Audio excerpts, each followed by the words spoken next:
you tell me when you're ready. Okay, let's start by talking about some simple air leaks to fix at the shop. So, most common ones are going to come from your air hoses, right? So it's going to be one of two things that's going to be the issue. Number one, it could be your coupler adapter that's leaking. So the way to identify that is obviously have the air supply to that hose, remove your air chuck, and if it's still leaking from our coupler here, you can simply go to Home Depot. Mighty sells them. There's, most all of your parts vendors will sell these fittings, and obviously there's male and female, so get the ones that you need and replace this at the shop. These ones come pre-Teflon, but if you get one that doesn't have the pre-done Teflon on there, please always put Teflon tape on any air fitting connection.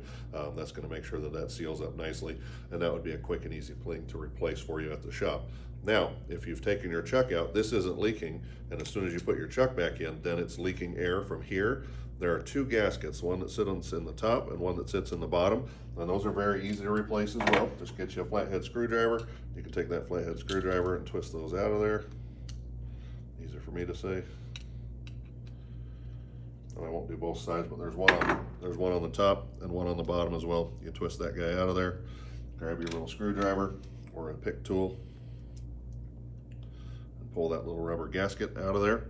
Okay, that rubber gasket oftentimes can just be flipped over and put back in, but if it's got any rips or tears in that gasket, you simply will need to replace that gasket, and Mighty does sell these gaskets, so just simply replace that. So you don't have to replace this whole chuck, you just are getting a couple of gaskets.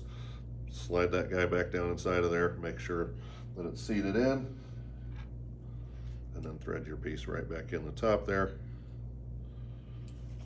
Easy. Just go ahead and tighten it back down. Doesn't need to be crazy tight, just snug. And then go ahead and connect that back to your air fitting.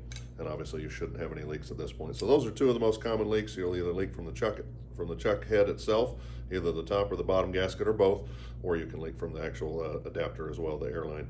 And those are very easy things to replace. Obviously Auto Enhance can certainly come out and replace them for you, but might as well save a bunch of money and time.